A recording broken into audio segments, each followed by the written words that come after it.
ইন্নাল্লাযীনা কাফারু লান তুগনিয়া আনহুম আমওয়ালুহুম ওয়ালা আওলাদুহুম মিনাল্লাহি শাইআ। যারা কাফের হবে, যারা আল্লাহকে অস্বীকার করবে, তাদের ধন সম্পদ এবং সন্তান সন্ততি কোনো কাজে আসবে না।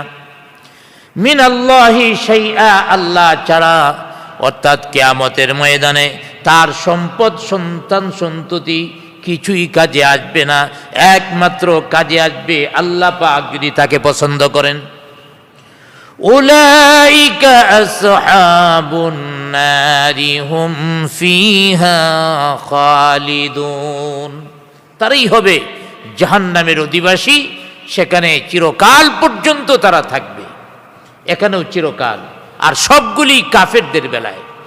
আল্লাহ পাক সূরা নিসা এর 168 নং আয়াতের মধ্যে বলেন, ইন্নাল্লাযীনা কাফারু ওয়া যালামু লাম ইয়াকুনিল্লাহু লিয়াগফিরা লাহুম ওয়ালা লিয়াহদিয়াহুম তরিকা ইল্লা তরিকা জাহান্নাম খালিদিনা ফিহা আবাদা। আল্লাহ রাব্বুল আলামিন বলেন, নিশ্চয়ই যারা কাফের, যারা জালেম, লাম ইয়াকুনিল্লাহু লিয়াগফিরা লাহুম, আল্লাহ পাকের নিকটে তাদের কোনো ক্ষমা নাই, মাফ নাই। ওয়ালা লিয়াহদিয়াহুম তরিকা, আল্লাহ পাক তাদেরকে কোনো পথ দেখাবেন না। ওয়ায়াউমা ইয়াহশুরুহুম জামিআ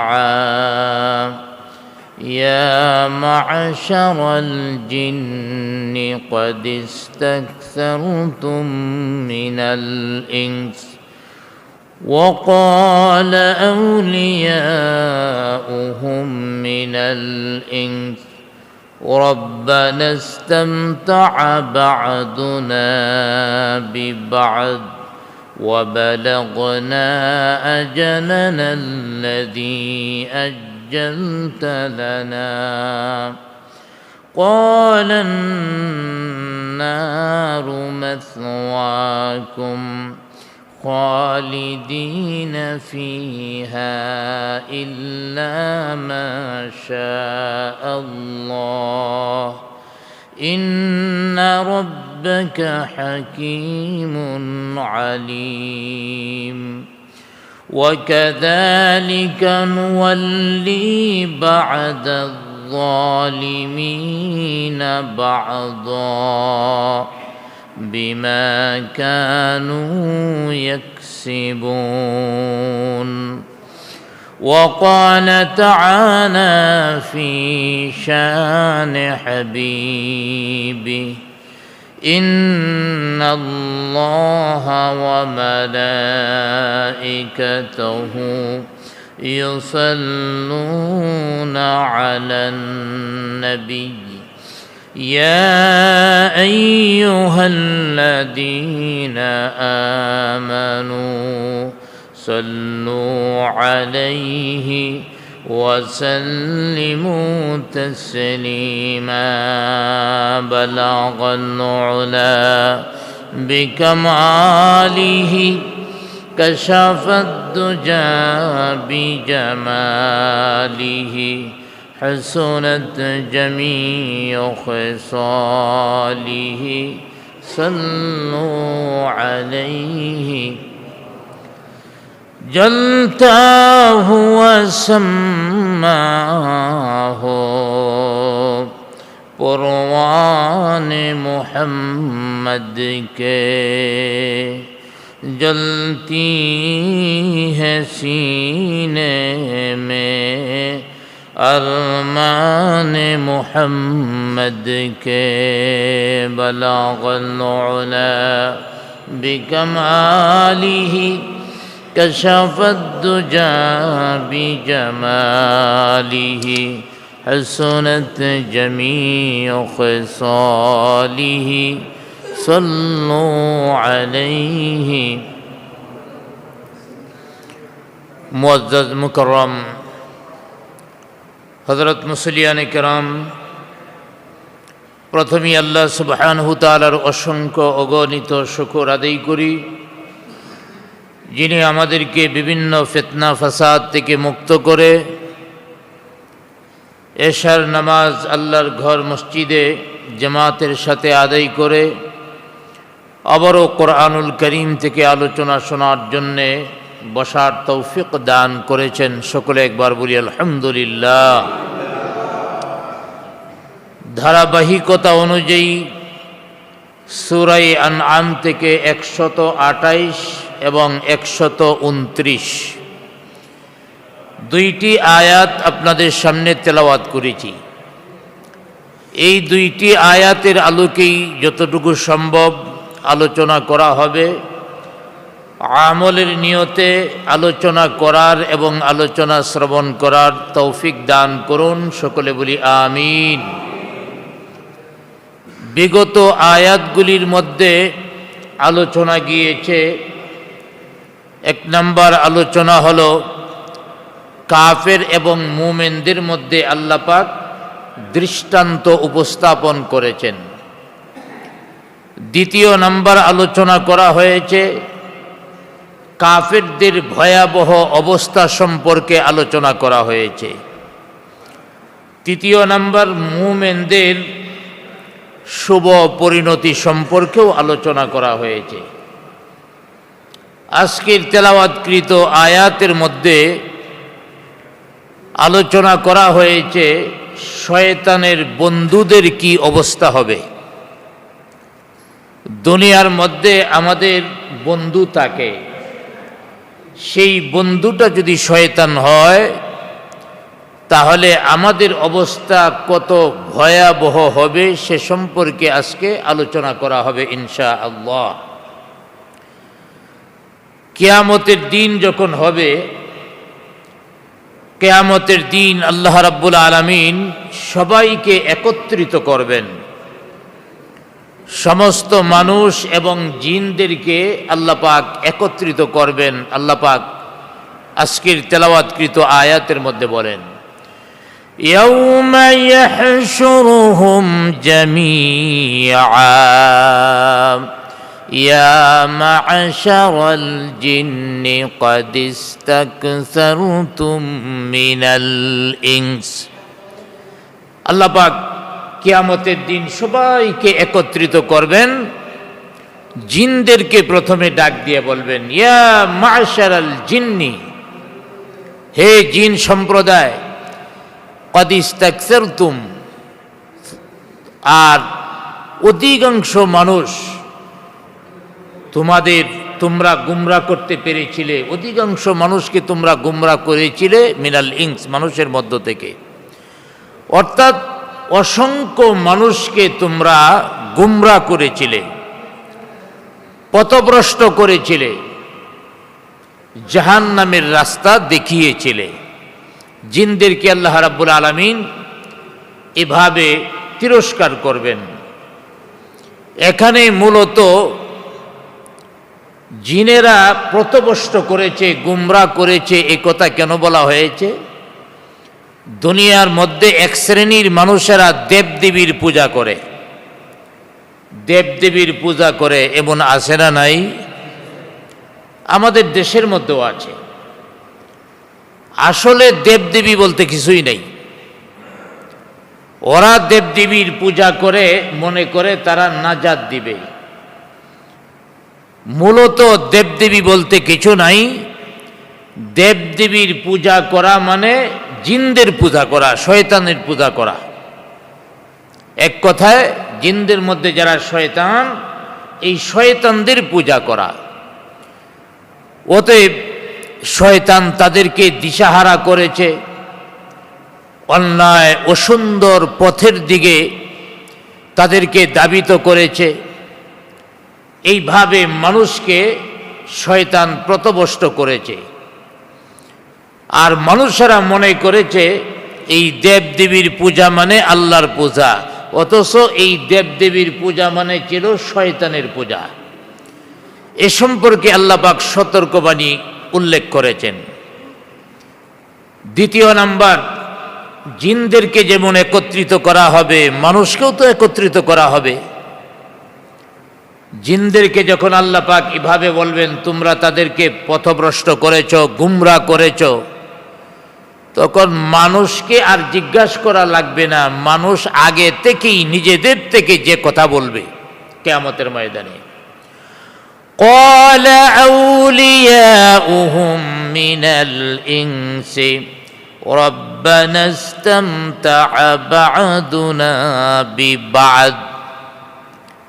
মানুষরা অর্থাৎ যারা মানুষদের মধ্য থেকে জিনদের বন্ধু, তারা বলবে রব্বানা, হে আমাদের রব, ইস্তামতা বা'দুনা বিবাদিন, আসলে আমরা দেবদেবীর পূজা করি নাই, আসলে আমরা শয়তান জিনদের পূজা করি নাই, বরং আমরা একে অপরের সহযোগিতা নিয়েছি।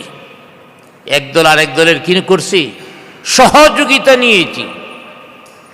একদল আরেক দলের সহযোগিতা নিয়েছে, এর অর্থটা কি? এর অর্থ হলো মানুষ জিনদের সহযোগিতা নিয়েছে, এর অর্থ হলো জিনদের কাছ থেকে জাদুবিদ্যা শিক্ষা করেছে, জিনদের কাছ থেকে জাদুবিদ্যা শিক্ষা করেছে। দ্বিতীয় নম্বর, অনেক গণকেরা জ্ঞান অর্জন করেছে। অপরদিকে জিনেরা মানুষদের থেকে কি নিয়েছে? জিনেরা মানুষদেরকে উল্টাপাল্টা বুঝায়া তাদের কাছ থেকে ইবাদত নিয়েছে। জিনেরা যে আকাঙ্ক্ষা করত মানুষকে পথভ্রষ্ট করব, অতএব জিনেরা মানুষকে পথভ্রষ্ট করতে সক্ষম হয়েছে। তাফসীরের মধ্যে আরো উল্লেখ রয়েছে, মক্কার মরুভূমিতে অথবা জঙ্গল এলাকায় মানুষেরা যখন চলাচল করত, আমরা অনেক সময় যেসব এলাকায় বেশি জঙ্গল পাহাড়, একা চলতে ভয় করি, জিন বুদ্ধের ভয় করি। তদানীন্তন সময়ে আরবের মানুষেরা পাহাড়ি এলাকায় অথবা মরুভূমি এলাকায় একা একা চললে, বিশেষ করে রাতের বেলায় মানুষেরা ভয় করত। এই ভয়টাকে দূর করার জন্য তারা একটা কথা বলতো। কি কথা? আউযু বিসাইয়্যিদি হাযাল ওয়াদি,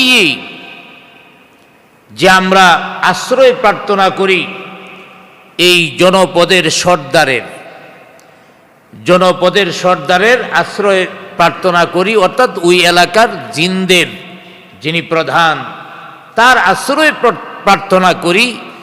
তারা এই কথাটা বলার কারণে তাদের আকীদা বিশ্বাস অনুযায়ী তারা রাতের বেলায় আরামে ঘুমাতে পারত, তাদের উপরে কোনো আক্রমণ হতো না, জিনদের কোনো উপদ্রব তাদের হতো না। এই জন্য তারা এই কথাটা বলতো। অতএব এইভাবে জিনদের কাছ থেকে মানুষেরা সহযোগিতা নিত। তো এক কথায় এখানে জিনদের থেকে তারা যে সহযোগিতাটা নিত সেটা হলো দুনিয়াবি কিছু সহযোগিতা, বিভিন্ন ধরনের সহযোগিতা, সেটা সম্পদের দিক থেকে হোক, কাজের দিক থেকে হোক, এইভাবে নিত। আর দ্বিতীয়ত, জিনেরা তাদেরকে তাদের অনুসারী বানায়া পাপের মধ্যে লাগাইয়া দিত। এই ছিল মূলত একজনের কাছ থেকে আরেকজন কি করা? স্বার্থ আদায় করা। মানুষেরা বলবে কিয়ামতের মাঠে, আমরা শয়তানের পূজা করি নাই, বরং তুমি যতটুকু হায়াত দিয়েছিলা এতটুকু হায়াতের ভিতরে ওয়াবালাগনা আজালানাল্লাযী আজ্জালতা লানা, যতটুকু সময় হায়াত আমাদেরকে দিয়েছিলা এই হায়াতটা আমরা অন্যদের সহযোগিতা নিয়েছি। তবে তারা তাদের অপরাধ স্বীকার করবে এবং সেদিন অনুতপ্ত হবে, ক্ষমা চাইবে, কিন্তু অনুতপ্ত হয়েও কোনো লাভ হবে না। আল্লাহ রাব্বুল আলামিন তাদেরকে বলবে, আমি তোমাদের জন্য ভালো একটা জায়গার ব্যবস্থা রেখেছি। যারা দুষ্ট জিন অর্থাৎ শয়তান এবং মানুষের মধ্যে যারা শয়তানের অনুসারী, এদেরকে আল্লাহ রাব্বুল আলামিন ডাক দিয়া বলবেন, তোমাদের দুই দলের জন্য আমি একটা জায়গা রাখছি। জায়গাটা কত সুন্দর আল্লাহ পাক এর পরের অংশে বলছেন, قال النار مثواكم খালিদিনা ফিহা।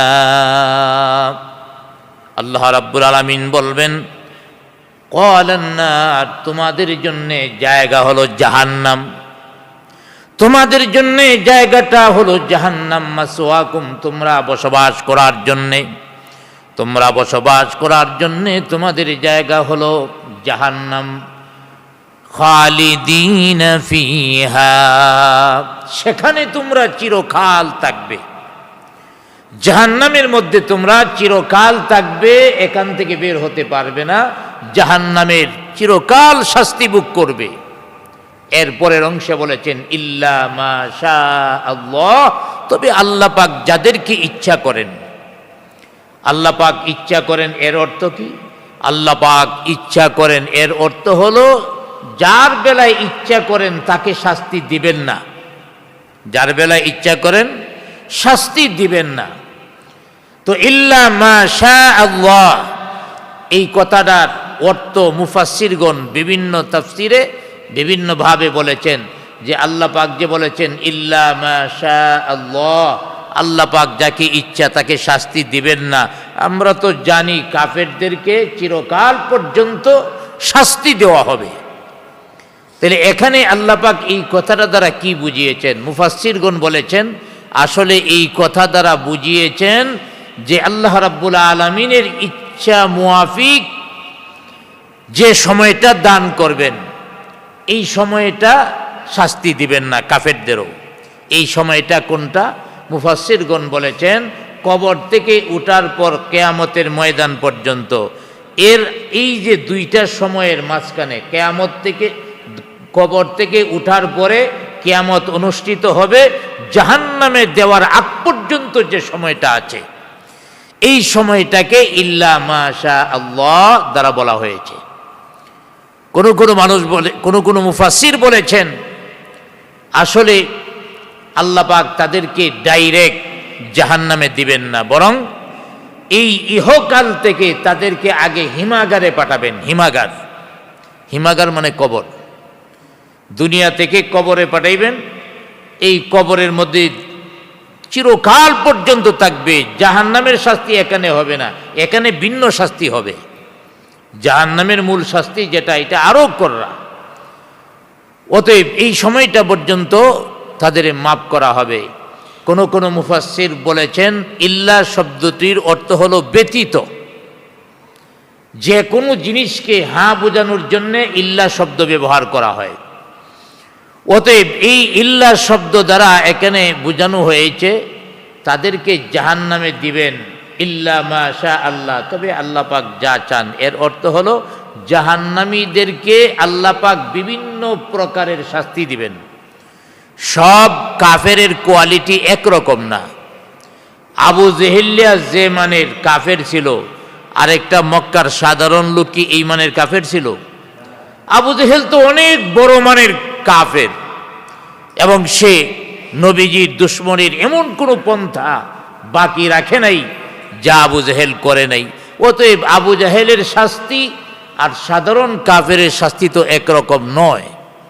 অতএব আল্লাহ পাক যাকে ইচ্ছা মানে কাউকে কঠিন শাস্তি দিবেন, কাউকে তার তুলনায় একটু হালকা। চতুর্থ নম্বর মুফাসসিরগণ বলেছেন, হযরতে আব্দুল্লাহ ইবনে আব্বাস রাদিয়াল্লাহু তাআলা আনহুর থেকে একটি হাদিস এনেছেন যে ওই সমস্ত লোকদেরকে বলা হয়েছে ইল্লা মা শা আল্লাহ। প্রথমে বলেছেন আল্লাহ পাক কাফেরদের জন্যে কি রেখেছেন? জাহান্নামের আগুন তার বাসস্থান রেখেছেন। মা শা আল্লাহ, তবে আল্লাহ পাক যাদের না চান। এর অর্থ হলো কাফের বেঈমানদের ভিতরে এমন কিছু লোক আছে, আল্লাহ পাকের এলেমের ভিতরে আছে, এরা কয়দিন পরে ঈমান আইনে মুসলমান হয়ে যাবে। সুবহানাল্লাহ বলেন।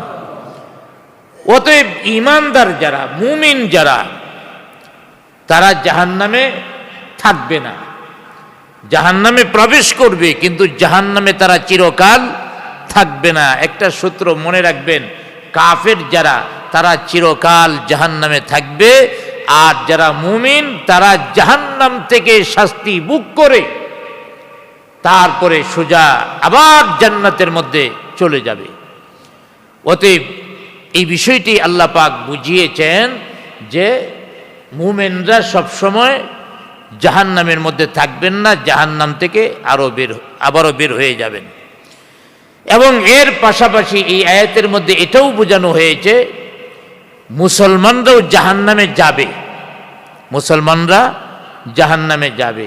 তবে একদল মুসলমান সরাসরি জান্নাতে যাবে, আরেক দল কাফের সরাসরি কাফের জাহান্নামে যাবে।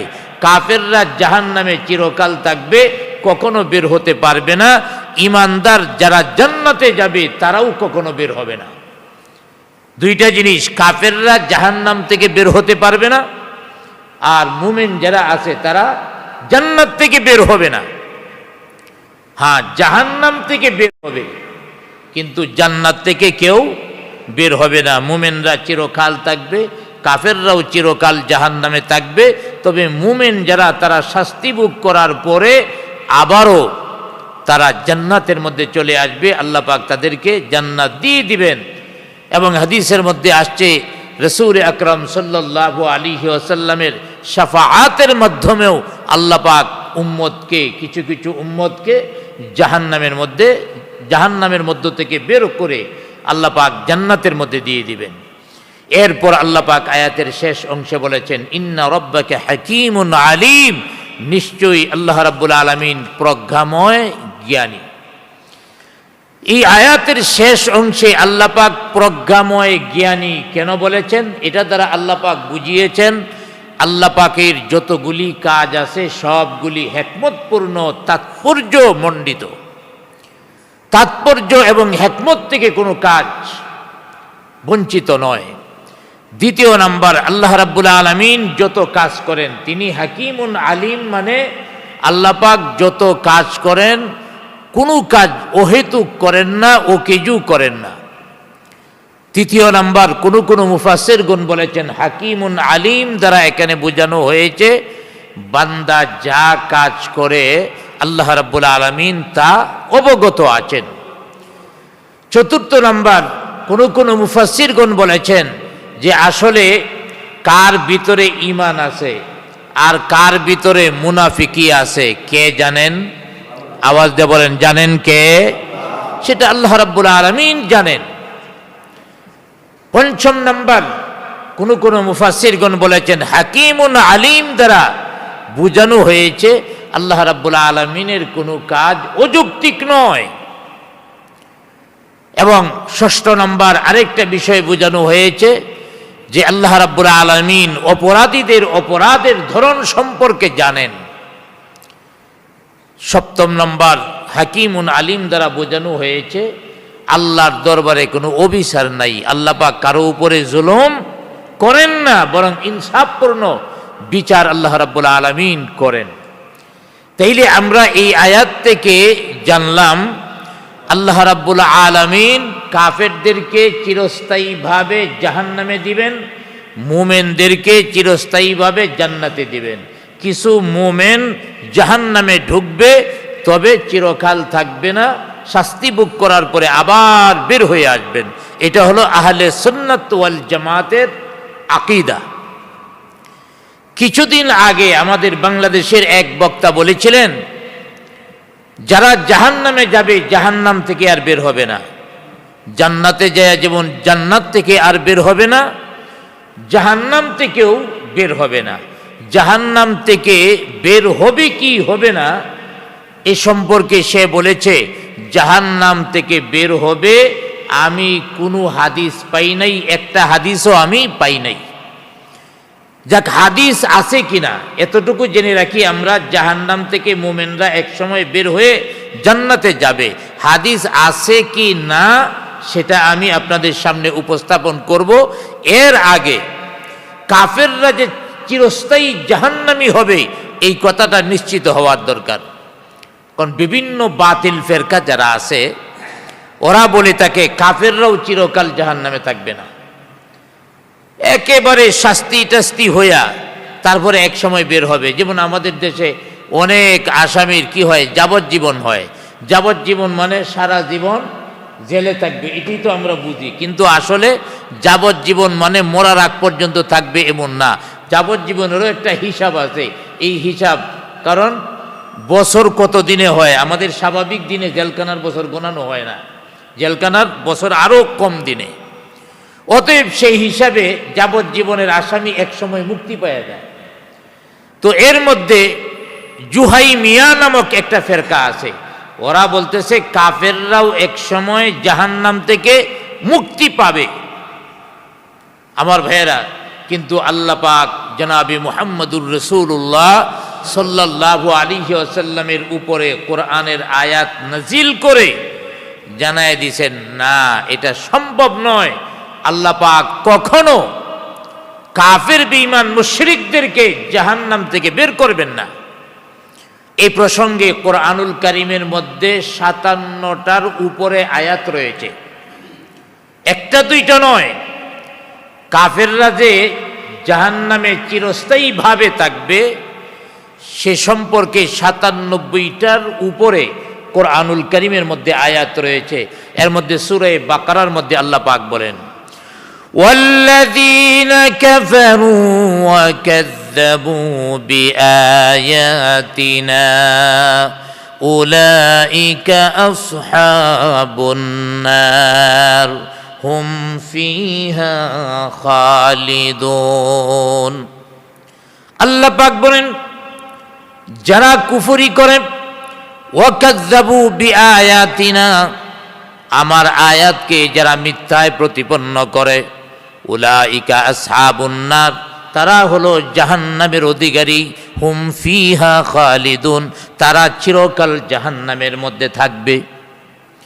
সূরা বাকারা 161 ও 162 নং আয়াতের মধ্যে আল্লাহ রাব্বুল আলামিন বলেন, ইন্নাল্লাযীনা কাফারু ওয়া মাতু ওয়া হুম কুফফার উলাইকা আলাইহিম লা'নাতুল্লাহি ওয়াল মালাইকাতি ওয়ান নাসি আজমাইন।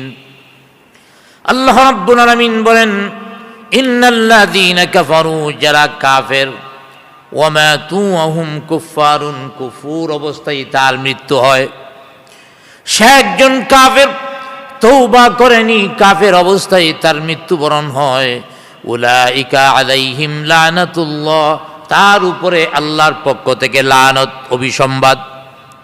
ওয়াল মালাইকাতি, তাদের উপরে ফেরেশতাদের পক্ষ থেকে লানত। ওয়ান নাসি আজমাইন, এবং সমস্ত মানব জাতি থেকে তাদের উপরে লানত বর্ষিত হয়। খালিদিনা ফিহা, তারা চিরকাল পর্যন্ত জাহান্নামে থাকবে। লা ইউখাফফাফু আনহুমুল আযাব, জাহান্নামের মধ্যে তাদের আযাব বিন্দু মাত্র হ্রাস করা হবে না। ওয়ালা হুম ইউনজারুন, এবং তাদেরকে অবকাশও দেওয়া হবে না। আমার ভাইয়েরা, তাইলে প্রত্যেকটা আয়াতের মধ্যে বোঝানো হচ্ছে কাফেররাই জাহান্নামে চিরকাল থাকবে, তারা বের হতে পারবে না। এখানে মুমিনের আলোচনা নেই। যিনি বলতেছে মুমিনরা যারাই ঢুকে চিরকাল জাহান্নামে থাকবে, ওদের কথাটা যেমন মিথ্যা, জুহাইমিয়া যারা বলে যে কাফেররাও এক সময় জাহান্নাম থেকে বের হবে, এটাও মিথ্যা। সূরা বাকারার 217 নং আয়াতের মধ্যে আল্লাহ পাক বলেন, وَمَن يَرْتَدِدْ مِنكُمْ عَن دِينِهِ فَيَمُتْ وَهُوَ كَافِرٌ فَأُولَئِكَ حَبِطَتْ أَعْمَالُهُمْ فِي الدُّنْيَا وَالْآخِرَةِ। আল্লাহ পাক বলেন, তোমাদের মধ্য থেকে যারা দিন থেকে মুখ ফিরিয়ে নিবে, ফায়ামুত ওয়া হুয়া কাফিরুন, এবং কাফের অবস্থায় সে মৃত্যুবরণ করবে, ফাউলাইকা হাবিতাত আ'মালুহুম ফিদ দুনিয়া ওয়াল আখিরাহ, দুনিয়া এবং আখিরাতে তাদের আমল বিনষ্ট হয়ে যাবে, ধ্বংস হয়ে যাবে, তাদের নেক আমল বলতে কিছু থাকবে না। কাফেররাও কিন্তু ভালো কাজ দুনিয়াতে করে, কিন্তু তাদের এই ভালো কাজের কোনো মূল্যায়ন থাকবে না, ভালো কাজ নষ্ট হয়ে যাবে। হুম ফিহা খালিদুন, তারা জাহান্নামে চিরকাল পর্যন্ত থাকবে। সূরা বাকারার 257 নং আয়াতের মধ্যে বলেন, الذين كفروا أولياؤهم الطاغوت يخرجونهم من النور إلى الظلمات। আল্লাহ পাক বলেন যারা কাফের, আউলিয়াউহুমুত তাগুত, এবং তাগুতকে যারা বন্ধু বানায় নিছে, অভিভাবক বানায় নিছে, ইউখরিজুনাহুম মিনান নূরি ইলাজ যুলুমাত, তারা আলো থেকে অন্ধকারের মধ্যে প্রবেশ করলো, আলো থেকে তারা অন্ধকারে চলে গেল। উলাইকা আসহাবুন নার, তারা হবে জাহান্নামের অধিকারী। হুম ফিহা খালিদুন, তারা ওখানে চিরকাল পর্যন্ত থাকবে। সূরা আল ইমরানের মধ্যে আল্লাহ রাব্বুল আলামিন বলেছেন, ইন্নাল্লাযীনা কাফারু লান তুগনিয়া আনহুম আমওয়ালুহুম ওয়ালা আওলাদুহুম মিনাল্লাহি শাইআ। যারা কাফের হবে, যারা আল্লাহকে অস্বীকার করবে, তাদের ধন সম্পদ এবং সন্তান সন্ততি কোনো কাজে আসবে না। মিনাল্লাহি শাইআ, আল্লাহ ছাড়া, অর্থাৎ কিয়ামতের ময়দানে তার সম্পদ সন্তান সন্ততি কিছুই কাজে আসবে না। একমাত্র কাজে আসবে আল্লাহ পাক যদি তাকে পছন্দ করেন। উলাইকা আসহাবুন নারি হুম ফিহা খালিদুন, তারাই হবে জাহান্নামের অধিবাসী, সেখানে চিরকাল পর্যন্ত তারা থাকবে। এখানেও চিরকাল। আর সবগুলি কাফেরদের বেলায়। আল্লাহ পাক সূরা নিসা এর 168 নং আয়াতের মধ্যে বলেন, ইন্নাল্লাযীনা কাফারু ওয়া যালামু লাম ইয়াকুনিল্লাহু লিয়াগফিরা লাহুম ওয়ালা লিয়াহদিয়াহুম তরিকা ইল্লা তরিকা জাহান্নাম খালিদিনা ফিহা আবাদা। আল্লাহ রাব্বুল আলামিন বলেন, নিশ্চয়ই যারা কাফের, যারা জালেম, লাম ইয়াকুনিল্লাহু লিয়াগফিরা লাহুম, আল্লাহ পাকের নিকটে তাদের কোনো ক্ষমা নাই, মাফ নাই। ওয়ালা লিয়াহদিয়াহুম তরিকা, আল্লাহ পাক তাদেরকে কোনো পথ দেখাবেন না। আল্লাহ পাক তাদেরকে কোনো পথ দেখাবেন না। ইল্লা, হ্যাঁ, তবে একটা পথ দেখাবেন। সেই পথটা কি? তরিকা জাহান্নাম। কোন পথ দেখাবেন? জাহান্নামের পথ। আল্লাহ পাক তাকে কোনো পথই দেখাবেন না, তবে জাহান্নামের পথ দেখাবেন। খালিদিনা ফিহা আবাদা, সেখানে তারা চিরকাল পর্যন্ত থাকবে। এইভাবে আল্লাহ পাক সূরা আরাফের মধ্যে বলেন, والذين كذبوا بآياتنا واستكبروا عنها أولئك أصحاب النار هم فيها خالدون। আল্লাহ পাক বলেন, যারা আমার নিদর্শনাবলীকে মিথ্যারোপ করে, ওয়াস্তাকবারু আনহা, আমার নিদর্শনাবলীর সাথে যারা উদ্ধত্ত পোষণ করে, উলাইকা আসহাবুন নার, তারা জাহান্নামের অধিবাসী হবে। হুম ফিহা খালিদুন, সেখানে তারা চিরকাল পর্যন্ত থাকবে। এইভাবে আল্লাহ পাক 57টার উপরে আয়াত কোরআনুল কারীমের মধ্যে আল্লাহ রাব্বুল আলামিন নাজিল করেছেন। কাফেররা চিরস্থায়ীভাবে জাহান্নামে থাকবে, বের হতে পারবে না। তাইলে জুহাইমিয়া বাতিল সম্প্রদায়ের তাদের বেলায় আমাদের দলিল হলো আল্লাহ পাক 57টার উপরে আয়াত নাজিল করেছেন। কাফের বেঈমান যারা আছে তারা জাহান্নাম থেকে বের হতে পারবে না। আর দ্বিতীয় নাম্বার, যারা বলেছে জাহান্নাম থেকে কখনো মুমিনরাও বের হতে পারবে না। জাহান্নামে যাদের দেওয়া হবে তারা জাহান্নামেই থাকবে, জান্নাতে যাদের দেওয়া হবে তারা জান্নাতেই থাকবে। এক জায়গা থেকে আরেক জায়গায় যেতে পারবে না। তিনি সেটাও বলেছেন জাহান্নাম থেকে যে একজন অপরাধী অপরাধের বিচার হওয়ার পরে মুক্ত হবে আবার জান্নাতে ফিরবে, এটা আমি একটা হাদিসও পাই নাই। যে মৌলবী এই কথাটা বলছে উনি হাদিস পাইব কই থেকে? কারণ উনি তো ভার্সিটির মাল, ভার্সিটির মধ্যে পড়ছে। ভার্সিটির মধ্যে হলো ইসলামী স্টাডিজে আমরা সব খবরই রাখি, ওখানে 8-10টা হাদিসের উপরে পড়ানো হয়।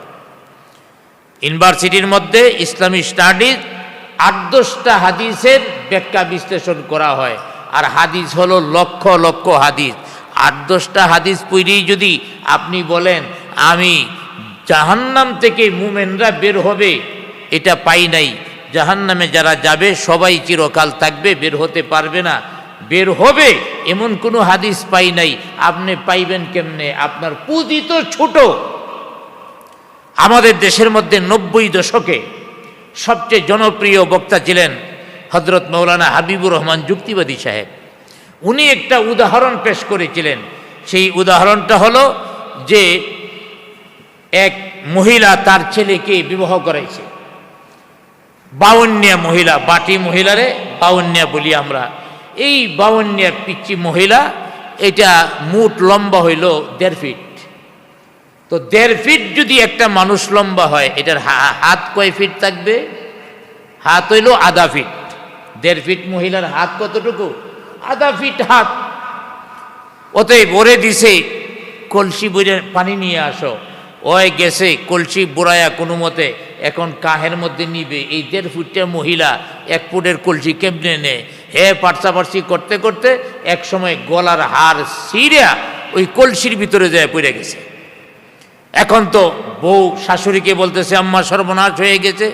কি সর্বনাশ হয়েছে? কয় আমার গলার হাড় কলসির ভিতরে পড়ে গেছে। সমস্যা কি? হাড় ঢুকায়া তুমি কলসির ভিতর থেকে হাড়টা বের করে নিয়ে আসো। এবার মহিলা কয় আম্মা আমি কি চেষ্টা কম করছি নাকি? অনেকবার হাত দিছি কিন্তু কলসির তো তলিই নাই। চিন্তা করছেন, কলসির নাকি তলি নাই। কলসির তলা নাই, হাড় পাবো কেমনে? আচ্ছা কলসির তলা নাই না হের হাত বাটি? জুড়ে বলেন কোনটা বাটি? এর হাত বাটি। জাহান্নাম থেকে ইমানদাররা শাস্তি ভোগ করার পরে আবার জান্নাতে যাবে। একটা নয়, দুইটা নয়, শত শত হাদিস আমাদের কাছে আছে, তোমার কাছে না থাকতে পারে। কারণ তোমার পুঁজি হলো 8-10টা হাদিস যা ভার্সিটির মধ্যে পড়েছ। অসংখ্য হাদিস রয়েছে। এর মধ্য থেকে শামাইলে তিরমিজি থেকে আপনাদেরকে একটা হাদিস শোনাই, এবং সাথে সাথে হাদিসটা খুব মজার হাদিস। 2টা হাদিস, অসংখ্য হাদিস আছে। কয়টা হাদিস শোনাবো? এর মধ্যে 2টা হাদিস আপনাদের সামনে আজকে আমি উপস্থাপন করব। এর মধ্যে শামাইলে তিরমিজির একটা হাদিস, হযরতে আবি যর রাদিয়াল্লাহু তাআলা আনহু থেকে হাদিসটা বর্ণিত আছে। আন আবি যর রাদিয়াল্লাহু তাআলা আনহু আন্নাহু قال قال رسول الله صلى الله عليه وسلم إني لأعلم أول رجل يدخل الجنة। হযরত আবি যর রাদিয়াল্লাহু তাআলা আনহু থেকে বর্ণিত জনাবি মুহাম্মদুর রাসূলুল্লাহ সাল্লাল্লাহু আলাইহি ওয়াসাল্লাম বর্ণনা করেছেন। আল্লাহর হাবিব বলেন ইন্নী লাআলামু, অবশ্যই অবশ্যই আমি জানি, আউয়ালা রাজুলিন, প্রথম ব্যক্তি, ইয়াদখুলুল জান্নাহ, যে জান্নাতে প্রবেশ করবে। সর্বপ্রথম যে লোকটা জান্নাতে প্রবেশ করবে তার সম্পর্কে আমি নবী জানি। ওয়া আখিরু রাজুলিন, সর্বশেষ যে লোকটা, ইয়াখরুজু মিনান নার, জাহান্নাম থেকে বের হবে, তাও আমি জানি। আমার ভাইয়েরা, আল্লাহর হাবিব বলেন সর্বপ্রথম জান্নাতে যিনি প্রবেশ করবেন সে সম্পর্কেও আমি জানি। আবার সর্বশেষ জাহান্নাম থেকে যে লোকটা বের হবে তার সম্পর্কেও আমি জানি। তাহলে জাহান্নাম থেকে বের হবে কে? কাফেরদের ব্যাপারে তো আল্লাহ পাক খালিদিনা ফিহা 57টার উপরে আয়াত, এর মধ্যে কয়েকটি আয়াত, প্রায় 7-8টা আয়াত আপনাদের সামনে তেলাওয়াত করেছি। তো এখানে কাদেরকে বের করবেন? যাদের অন্তরে যার্রা পরিমাণ ঈমান আছে, এরাও জাহান্নাম থেকে বের হবে। আল্লাহ রাসূল বলছেন সর্বশেষ জাহান্নাম থেকে যে লোকটা বের হবে সে সম্পর্কেও আমি জানি। জাহান্নাম থেকে বের হইয়া আবার নিজের বাড়িতে ফিরে আইব নাকি কোন জায়গায় যাবে? আওয়াজ দিয়ে বলেন, কোন জায়গায়? জান্নাতে যাবে। তাইলে জাহান্নাম থেকে বের হয়ে জান্নাতে যাবে না, জাহান্নাম থেকে বের হবে না, তুমি হাদিস পাও না কেন? আমরা তো অসংখ্য হাদিস পাই। এই হাদিসের শেষ অংশে আরেকটু মজার আলোচনাও করেছেন। এই হাদিসের এরপরের অংশে ইউতি বিররাজুলি ইয়াউমাল কিয়ামা, কিয়ামতের ময়দানে এক ব্যক্তিকে ডাকানো হবে। ফাকালা আরাদু আলাইহি সিগারুন যুনুবিহি, আল্লাহর হাবিব সাল্লাল্লাহু আলাইহি ওয়াসাল্লাম বলেন একজন ব্যক্তিকে কিয়ামতের ময়দানে ডাকাবে এবং ওই লোকটার যতগুলি সগীরা গুনাহ আছে, ছোট ছোট গুনাহ আছে, সবগুলি গুনাহ বলতে থাকবে। দুনিয়ার মধ্যে তুমি এই এই গুনাহ করছো, তুমি এই গুনাহ করছো, এইভাবে অসংখ্য গুনাহ তার সামনে পেশ করা হবে। লোকটা একটা গুনাহ অস্বীকার করবে না, লোকটা সবগুলি গুনাহকে স্বীকার করে নেবে আর তর করে কাঁপতে থাকবে। আল্লাহ তাআলা আমার ছোট ছোট গুনাহগুলিকে আমার সামনে উপস্থাপন করতেছে, এখনো বড় গুনার খবরই নেই। বড় গুনাহ যদি উপস্থাপন করা হয় তাহলে আমার কি হবে? যার কারণে ভয়ে কাঁপতেছে আর মনে মনে ভাবতেছে, আল্লাহ তুমি যদি আমার বড় গুনাহগুলিকে গোপন করে ফেলতা কতই না ভালো হতো। অসংখ্য ছোট গুনাহই তো আমার হয়ে গেছে, যেগুলি গুনাহের পাহাড় হয়ে গেছে।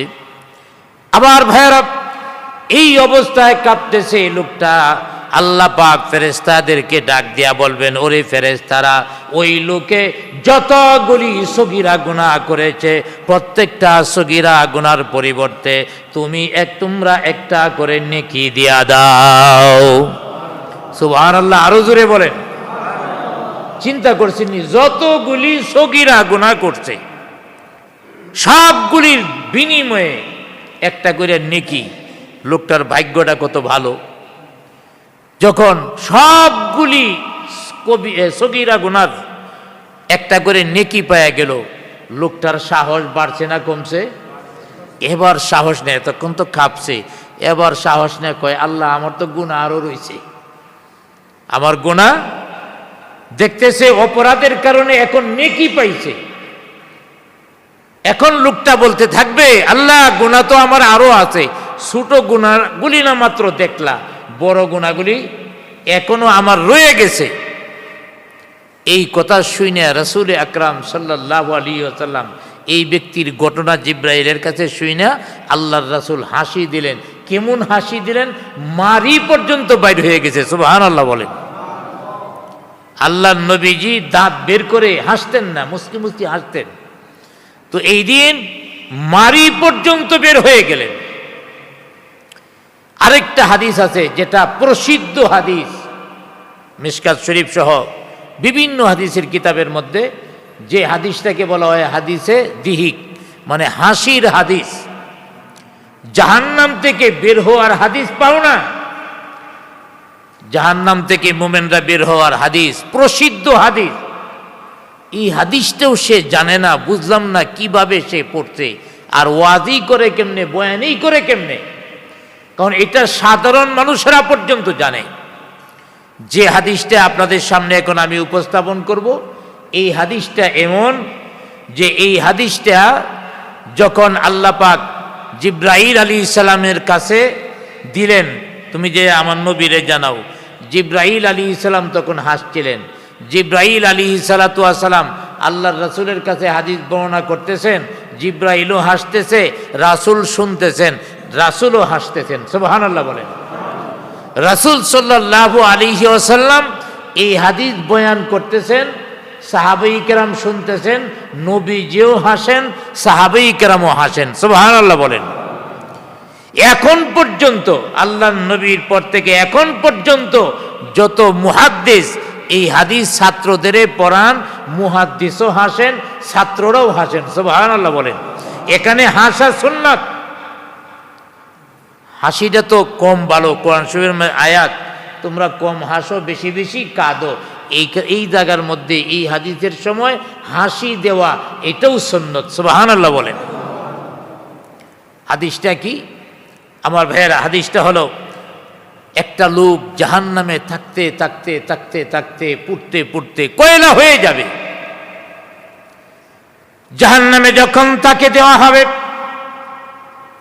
হাজার হাজার বছর পর্যন্ত লোকটা চিল্লায়া চিল্লায়া কাঁদবে, চিন্তা করবে দুনিয়ার মধ্যে পুলিশে যখন ধরত, কান্নাকাটি করলে, চিল্লায়া কান্নাকাটি করলে মাফ করে দিত।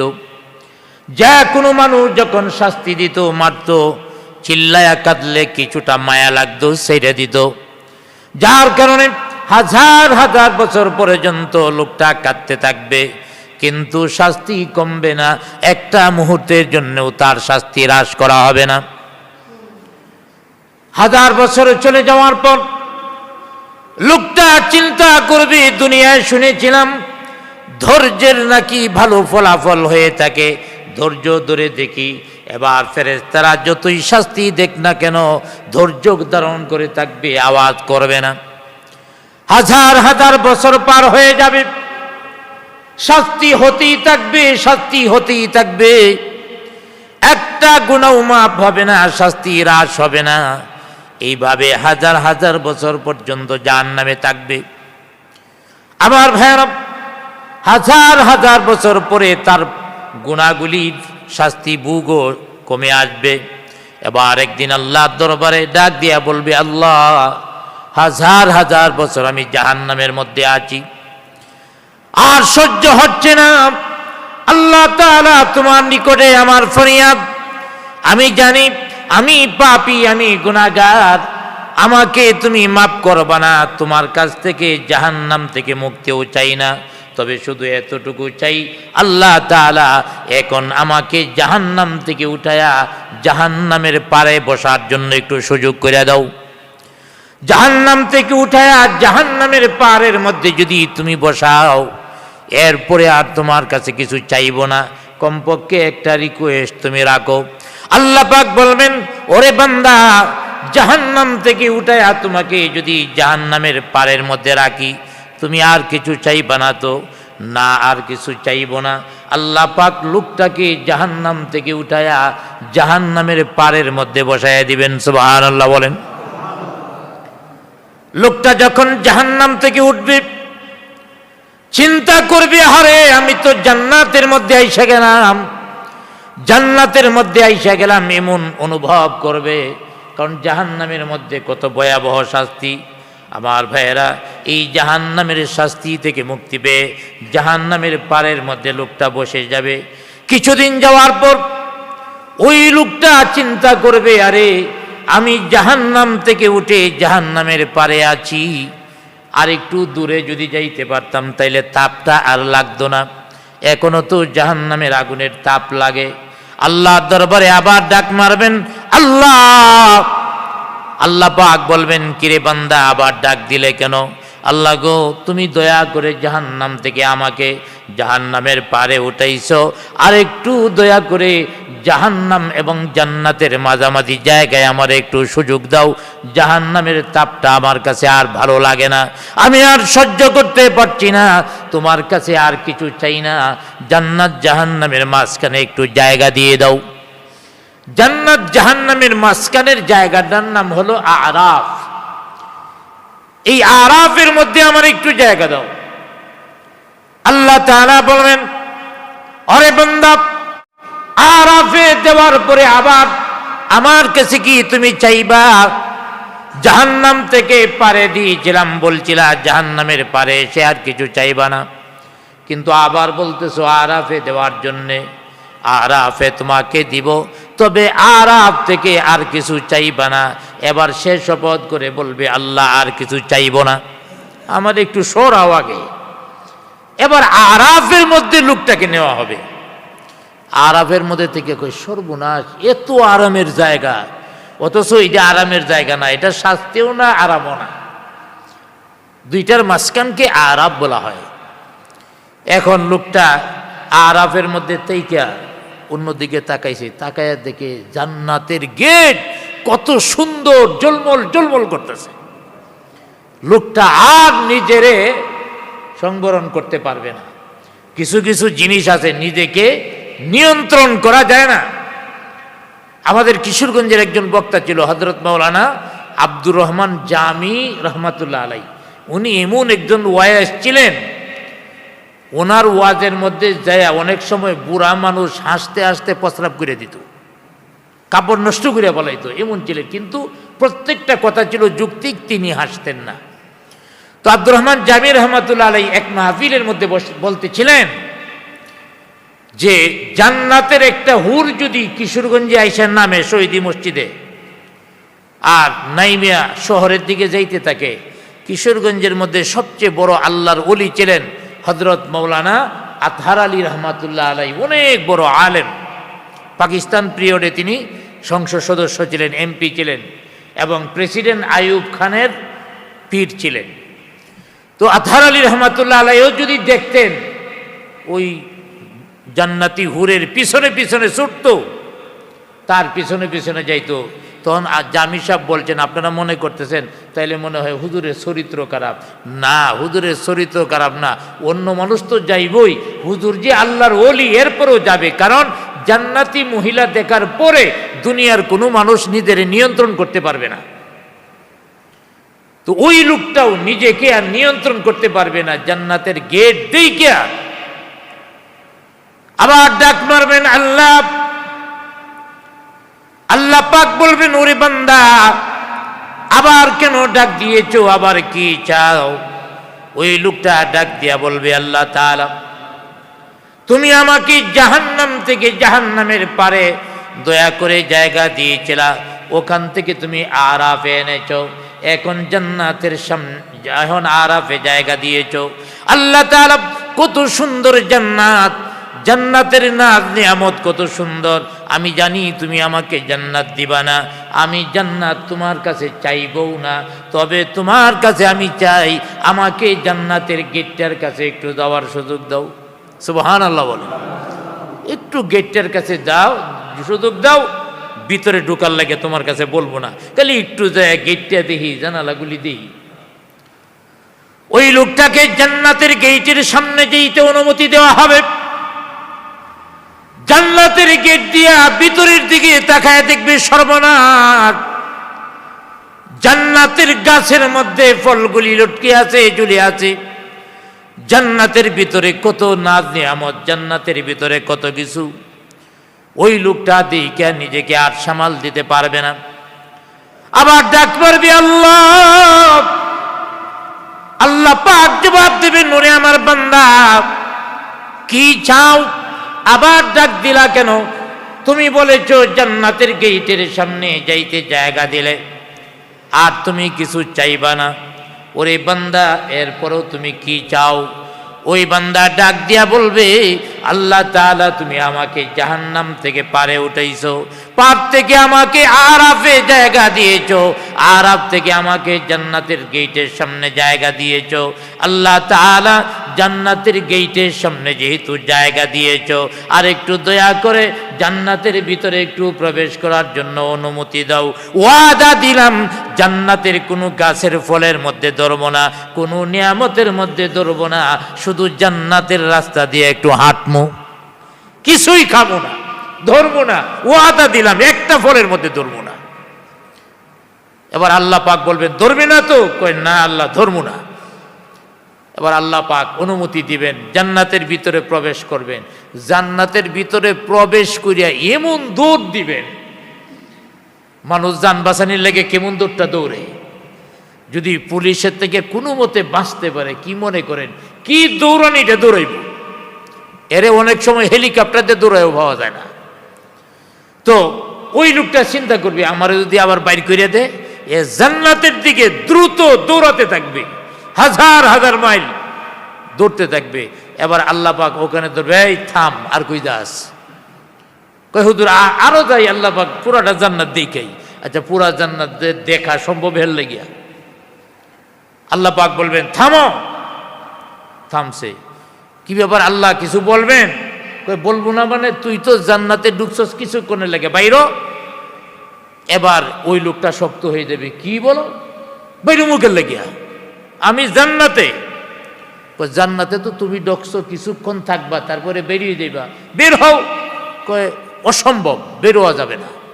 কেন বের হওয়া যাবে না? তুমি তো দুনিয়ার মধ্যে বলছো যে মুমিন জান্নাতে প্রবেশ করবে সে আর জান্নাত থেকে কখনো বের হবে না, জান্নাত থেকে বের হওয়ার কোনো সুযোগ নাই। আমারে কেমনে বের করবা? তুমি তো বলছো জান্নাত থেকে বের হবে না, কাফেররা জাহান্নাম থেকে বের হবে না, অতএব আমি জান্নাতে আছি, আমি আবার বের হবো কেমনে? উল্টা পাল্টা কথা কইও না। এই হাদিস শুনে আল্লাহর রাসূলও হাসছেন, জিব্রাইলও হাসছেন, সাহাবায়ে কেরাম হাসছেন। জুড়ে বলি সুবহানাল্লাহ। এই জন্য এই হাদিসের নামই হলো হাদিসে জিহিক, মানে হাসির হাদিস। যারা জাহান্নাম থেকে বের হওয়ার হাদিস পায় না, এই কানার দলেরা এগুলি কিছু পইরো। এই ধরনের হাদিস অসংখ্য রয়েছে, অসংখ্য। শামাইলে তিরমিজিটাও যদি পড়ে, তিরমিজি শরীফ একটা হাদিসের কিতাব, আউয়াল সানি, তার ভিতরে সানির মধ্যে শামাইলে তিরমিজি, আমার ভাইয়েরা হাদিস তাও অনেকগুলি, কয়েকশো হাদিসের এখানে শামাইলের মধ্যে। এখানেও জাহান্নাম থেকে বের হওয়ার হাদিস পাওয়া যায়, বিভিন্ন হাদিসের কিতাবের মধ্যে তো আছেই। তো এই সকল মূর্খরা যখন এই কথাগুলি বলে জাহান্নাম থেকে বের হবে, হাদিস পাওয়া যায় না, আসলে আমাদের হাসি আসে। তোমরা কি হাদিসটা পড়লা? একটা কথা মনে রাখবেন, যারা পরিমাণ ঈমান যার অন্তরে আছে সেও জাহান্নাম থেকে এক সময় বের হবে, জান্নাতে যাবে। আল্লাহর হাবিব সাল্লাল্লাহু আলাইহি ওয়াসাল্লাম সাহাবী কেরামের এক মজলিসের মধ্যে আল্লাহর হাবিব বলতেছিলেন, মান ক্বালা লা ইলাহা ইল্লাল্লাহ ফাদাখালাল জান্নাহ। এই হাদিস জানে না এমন আলেম কমই আছে। মান ক্বালা লা ইলাহা ইল্লাল্লাহ ফাদাখালাল জান্নাহ, যে লোকটা বলবে লা ইলাহা ইল্লাল্লাহ, আল্লাহ ব্যতীত আর কোনো মাবুদ নাই, ফাদাখালাল জান্নাহ, সে সোজা আল্লাহ তৈরি জান্নাতে চলে যাবে। আমার ভাইয়েরা, এই হাদিস শুনিয়া হযরতে আবু যর রাদিয়াল্লাহু তাআলা আনহু বললেন, ইয়া রাসূলুল্লাহ, ইয়া হাবিবাল্লাহ, আমি কি এই হাদিস মানুষের কাছে বলতে পারি? কয় হ্যাঁ বলতে পারো। এবার মানুষেরা যদি বিশ্বাস না করে, যার কারণে আল্লাহর রাসূলের জুতা একটা বগলের নিচে লইছে, প্রমাণ দিতে হইব তো আমি আল্লাহর নবীর দরবার থেকে আসছি, এই প্রমাণ দেওয়ার লেগিয়া জুতা একটা বগলের নিচে লইছে। বগলের নিচে লইয়া রাস্তায় জারি পায়, এ দাঁড়াও, মান ক্বালা লা ইলাহা ইল্লাল্লাহ ফাদাখালাল জান্নাহ, যে লোকটা লা ইলাহা ইল্লাল্লাহ বলবে জান্নাতে চলে যাবে। আমার ভাইয়েরা, তাইলে নামাজ গেল কই, রোজা গেল কই, হজ গেল কই, যাকাত গেল কই? কিছুই তো এখানে নাই। এখানে শুধু বলা হয়েছে ঈমান যদি থাকে, লা ইলাহা ইল্লাল্লাহর তাওহীদের ঈমান যদি থাকে, এক সময় না এক সময় শাস্তি বুক করে জান্নাতে যাবে। এই আবু যর রাদিয়াল্লাহু তাআলা আনহু বলতেছে আর যাইতেছে, এর মধ্যে রাস্তার মধ্যে দেখা হয়েছে হযরত ওমর রাদিয়াল্লাহু তাআলা আনহুর সাথে। ওমর রাদিয়াল্লাহু তাআলা আনহু বলেন, এ আবু যর, কি বলো? বলি কি, আসেন। লা মান ক্বালা লা ইলাহা ইল্লাল্লাহ ফাদাখালাল জান্নাহ। ওমর রাদিয়াল্লাহু তাআলা আনহু বলতেছেন, চুপ করো, আর বলবা না। বলবো না মানে আমার নবী বলছেন, আমার নবীকে অনুমতিও নিছি, মানুষের কাছে এই হাদিস বর্ণনা করা যাবে কিনা, নবীজি বলছে বর্ণনা করা যাবে, আমি বলতেছি তুমি বাধা দেওয়ার কেটা, এটা আরো বেশি করে বলবো। এখন ওমর রাদিয়াল্লাহু তাআলা আনহুর চিন্তা হলো, এই হাদিস যদি মানুষ শুনে তাইলে সুজা জান্নাতে যাইতে চাইব, নামাজও লাগবে না, রোজা লাগবে না, হজ লাগবে না, যাকাত লাগবে না, শুধু লা ইলাহা ইল্লাল্লাহ বলবো আর জান্নাতের মধ্যে চলে যাব। মানুষের মধ্যে বিভ্রান্তি তৈরি হবে, ওনার মানসিকতা ছিল এইটা, যার কারণে এই হাদিস আর বইল না। আবু যর বলেন, না আমি বলবই, আমার নিজের কানে এই হাদিস শুনছি। এবার উমর রাদিয়াল্লাহু তাআলা আনহু কইসা এক থাপ্পড় দিলেন আবু যরকে। হযরতে আবু যর রাদিয়াল্লাহু তাআলা আনহু আল্লাহর হাবিবের কাছে আসলেন, ইয়া রাসূলুল্লাহ, ইয়া হাবিবাল্লাহ, আপনার জবান থেকে শুনলাম মান ক্বালা লা ইলাহা ইল্লাল্লাহ ফাদাখালাল জান্নাহ। এই হাদিস শোনার পরে আমি বর্ণনা করতেছিলাম, কিন্তু আমাকে এই হাদিস বর্ণনা করতে বাধা দেয়, এক পর্যায়ে আমাকে থাপ্পড় মারে। বিন্দু মাত্র ঈমান যদি কারো অন্তরে থাকে, তার আমল না করলে এর জন্যে জাহান্নামে কত হাজার কত লক্ষ হাজার, এটা আল্লাহ পাকই জানেন। তবে এক সময় তাকে জ্বালায়া পোড়ায়া জান্নাতের মধ্যে দিবেন। জুড়ে বলি আলহামদুলিল্লাহ। ঈমান আনলে এই হলো ফ্যাসিলিটি।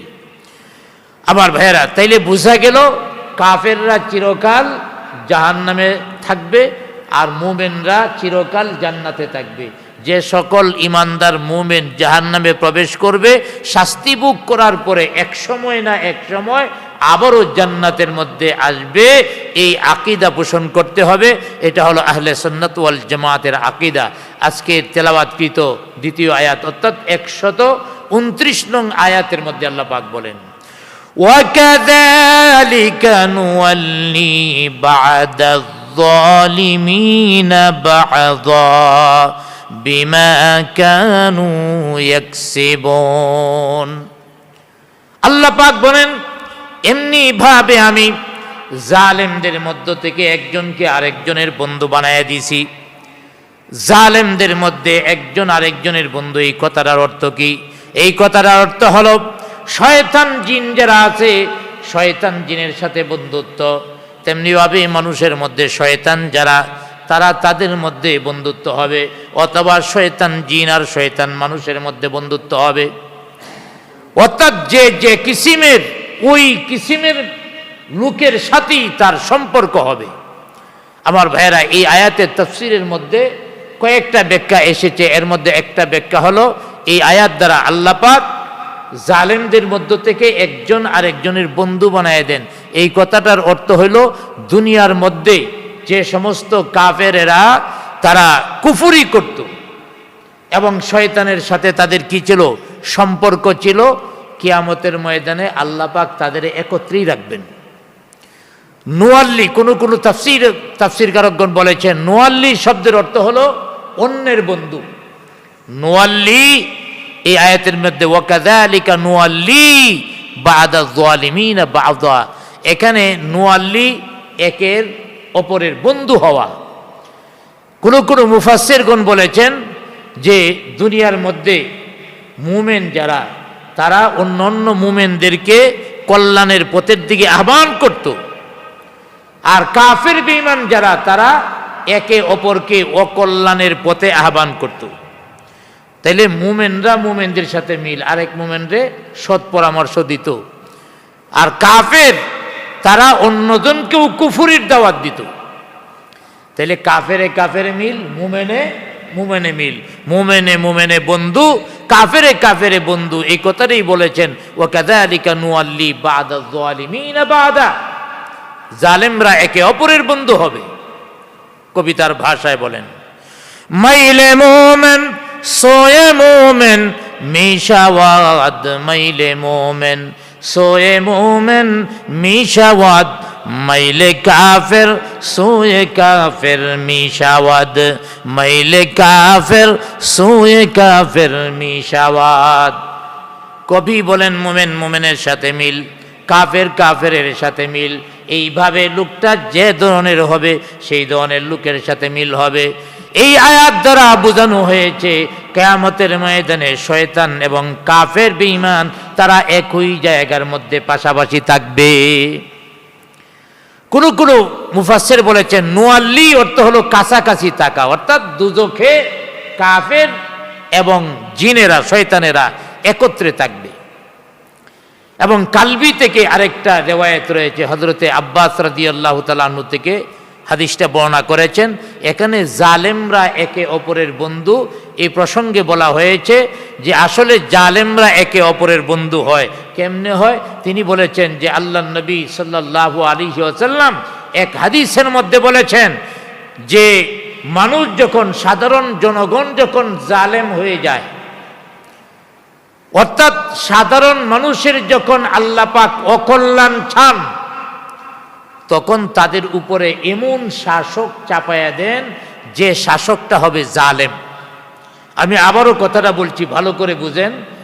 যদি আল্লাহ পাক কোনো জাতির পক্ষে, কোনো জাতির বেলায় অকল্যাণ ইচ্ছা করেন, তাইলে ওই জাতির ঘাড়ের মধ্যে জালেম সরকার চাপায়া দেন, যে সরকার মানুষের উপরে জুলুম করতে থাকবে।